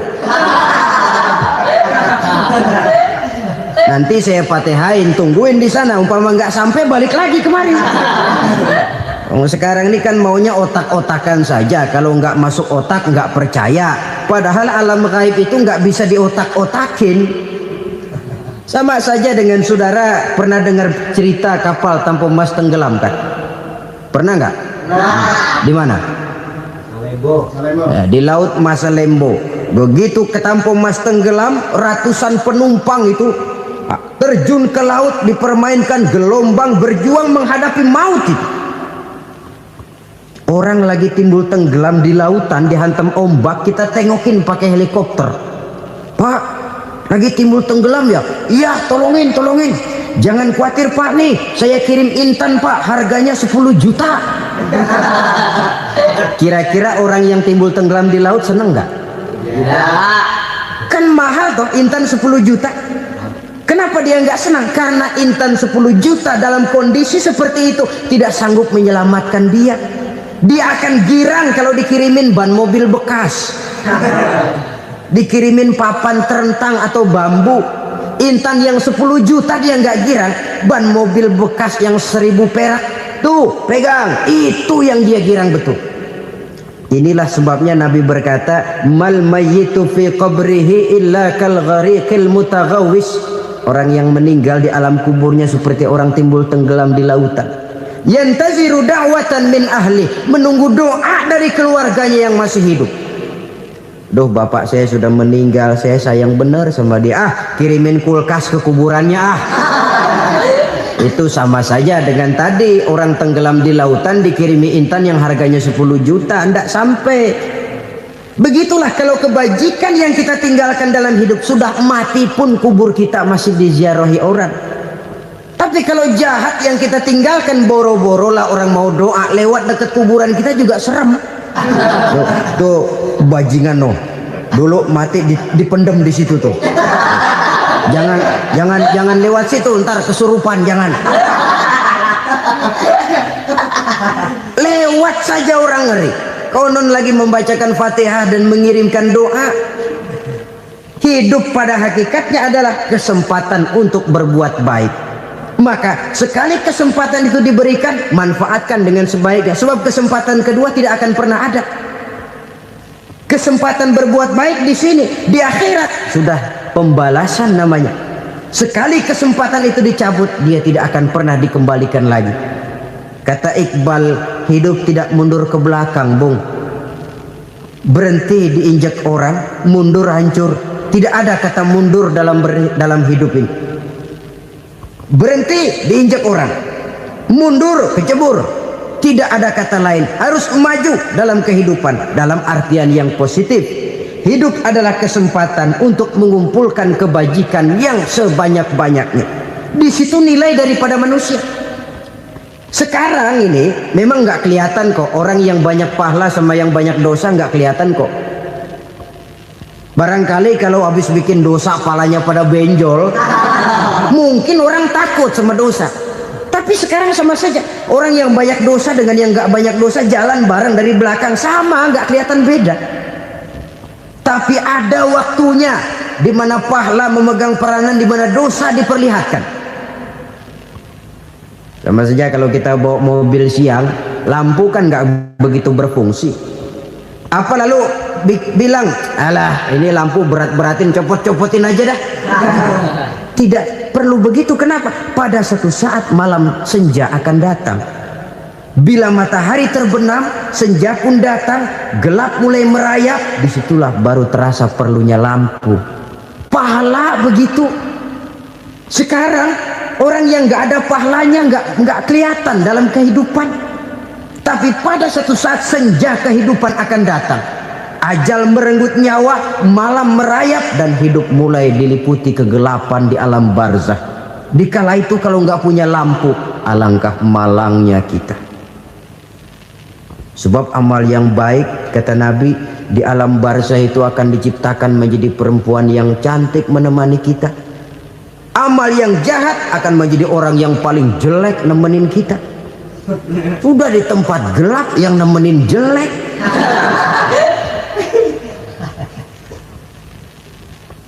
Kaum muslimin rahimakumullah. Kalau demikian masalahnya, tergantunglah kita pandai memanfaatkan waktu. Al-waktu kasayf, waktu itu cepat sekali. Yang namanya waktu itu tahu-tahu.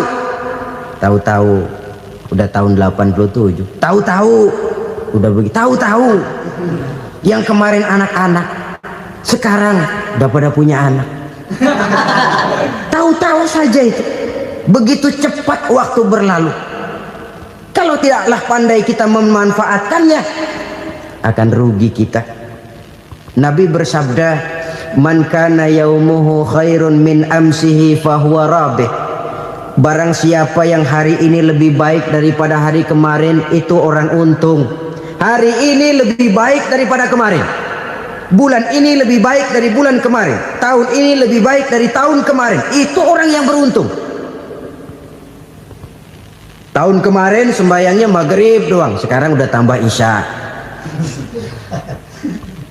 Tahun kemarin cuman Idul Fitri aja ngancem bener, sekarang udah tambah Jumat, lalu tambah lagi maghrib, tambah lagi isya, dan selanjutnya. Hari ini lebih baik daripada kemarin, itu orang yang beruntung. Wa man kana yaumuhu mithlu amsihi fahuwa khasir. Lalu barang siapa yang hari ini sama saja dengan hari kemarin, itu orang rugi.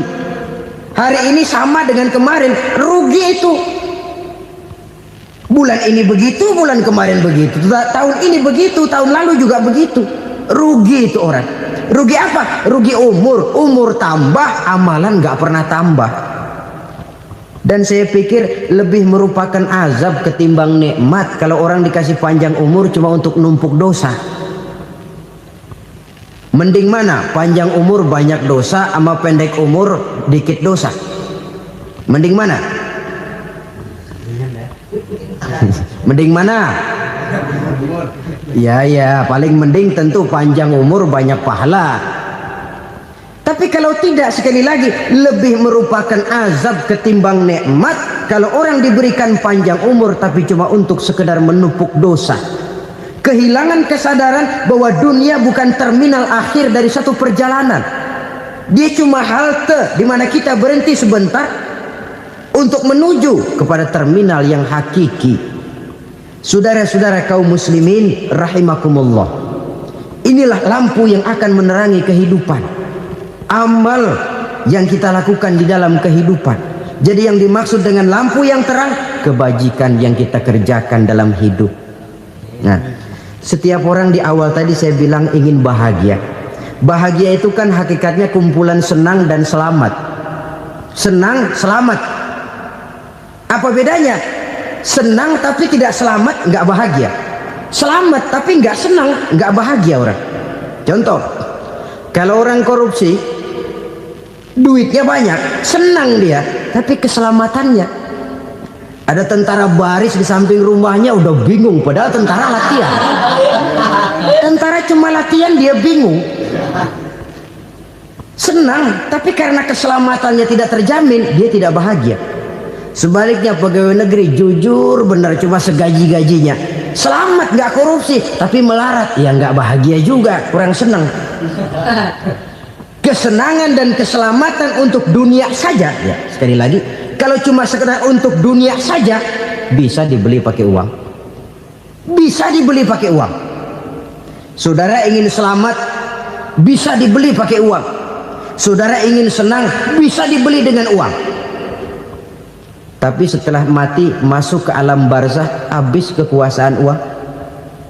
Nggak bisa lagi beli keselamatan pakai uang, tidak mungkin lagi membeli kesenangan dengan uang. Di situ pahala yang megang peranan. Makin banyak pahala, makin banyak saham untuk membeli kesenangan dan keselamatan, untuk memperoleh yang namanya bahagia. Dan jangan lupa loh, di alam barzah kita nggak sebentar, menunggu datangnya kiamat. Loh iya, kalau kita begitu dikuburin terus kiamat datang, untung. Tapi kalau masih harus 1000, 2000, puluhan ribu tahun yang akan datang, dalam satu penantian yang begitu lama, tanpa saham untuk memperoleh kebahagiaan, satu kemalangan yang tidak ada pernah putus-putusnya. Janganlah tergelincir oleh kebahagiaan sebentar yang menipu dengan mengorbankan kebahagiaan hakiki yang berjangka panjang. Apa artinya senyum sejenak kalau harus ditebus dengan tangis seumur hidup? Biarlah kita minum jamu, pahit memang, getir memang, tapi kan besok badan sehat. Daripada sekarang minum sirup, manis memang, enak memang, tapi bibir pada jontor besok. Sirawan, batuk, nggak karu-karuan. Banyak orang tertipu oleh kesenangan yang sebentar. Padahal laisa kullu ma yalma'u zahaban, belum tentu semua yang berkilat itu emas, belum tentu semua yang gemerlap itu intan. Karena itu marilah manfaatkan kesempatan yang diberikan Allah ini untuk mengumpulkan kebajikan yang sebanyak-banyaknya. Yang terakhir sekarang, yang keempat, tanda orang bahagia kata Nabi. zaujatun salihah. Orang bahagia itu tanda yang keempat kata Nabi, punya istri biar cakep asal taat. Sudah surga itu sudah. Cakep taat. Istri kayak gitu, kalau belum mati jangan dikuburin dulu itu. Sudah cakep taat lagi. Tapi kadang-kadang enggak, udah jelek ngadat melulu. Apa yang mau dipilih? Sebab itu Quran mengatakan istri pakaian untuk suami, suami pakaian untuk istri. Kenapa suami istri diibaratkan pakaian? Alangkah tingginya gaya bahasa Quran ini. Suami istri teman hidup, hidup perjalanan panjang. Sejak kita dalam rahim sudah ada hidup kan di sini. Sampai ke alam dunia, masuk ke alam barzah, kumpul di padang mahsyar, sampai menuju akhirat, itu perjalanan hidup. Carilah istri atau suami teman hidup yang membawa manfaat tidak hanya kehidupan di dunia ini, sampai di alam barzah, sampai di padang mahsyar. Suaminya mungkin meninggal lebih dulu atau istrinya mungkin meninggal lebih dulu, tapi suami atau istri yang masih hidup berbuat kebajikan. Suami saya meninggal, ada hartanya, saya sedekahkan, niat pahala untuk almarhum suami saya. Ini teman hidup, tidak dibatasi dan tidak bisa dipisahkan oleh maut sekalipun. Zohirnya mungkin pisah, badannya mungkin pisah, tapi hatinya, jiwanya, kebersamaannya dalam menghadapi kehidupan. Karena itu saudara-saudara, bahasa Quran indah. Suami istri diibaratkan seperti pakaian. Apa fungsi pakaian? Pertama, pakaian jadi kebanggaan. Artinya suami harus menjadi kebanggaan istri, istri harus jadi kebanggaan suami. Yang kedua, pakaian itu kan fungsinya menutup aurat. Artinya sesama suami istri harus saling menjaga kekurangan masing-masing. Jangan malah sesama suami istri saling membongkar rahasia dan aibnya sendiri-sendiri. Istrinya diceritain jeleknya di mana-mana, atau suaminya dibongkar rahasianya di pasar umum. Itu sudah tidak lagi berfungsi sebagai pakaian. Kenapa semua ini diperlukan? Karena kita menyadari bangsa yang baik terdiri dari masyarakat yang baik. Masyarakat yang baik merupakan susunan dari warga yang baik. Warga yang baik adalah terdiri dari rumah tangga yang baik. Dan rumah tangga yang baik merupakan susunan dari pribadi yang baik. Dari situ langkah dimulai. Membangun satu bangsa yang baik diawali dengan membangun rumah tangga yang baik, dengan menciptakan pribadi-pribadi yang baik. Sehingga dari sini diharapkan berkembanglah nilai-nilai kebaikan. Orang akan bahagia mempunyai istri yang soleh. Kenapa? Tidak ada seorang suami bisa sukses jadi apapun dia, apapun profesinya, dokterkah, kiaikah, mubalikah, petanikah, pengusahakah, pejabat tinggikah. Tidak ada seorang suami yang bisa sukses tanpa peran serta istrinya. Walaupun memang peranan itu tidak begitu kelihatan, tapi sangat menentukan. Karena itu, saudara hadirin yang saya hormati, Islam sangat menghargai kaum wanita, memberikan kedudukan yang tinggi sepanjang tidak mematikan kodrat kewanitaannya. Nah, kalau sudah kesuksesan ini diawali dari rumah tangga, karier di masyarakat mudah untuk dikejar. Tapi keberantakan di rumah tangga merupakan kegagalan pertama di tempat lain.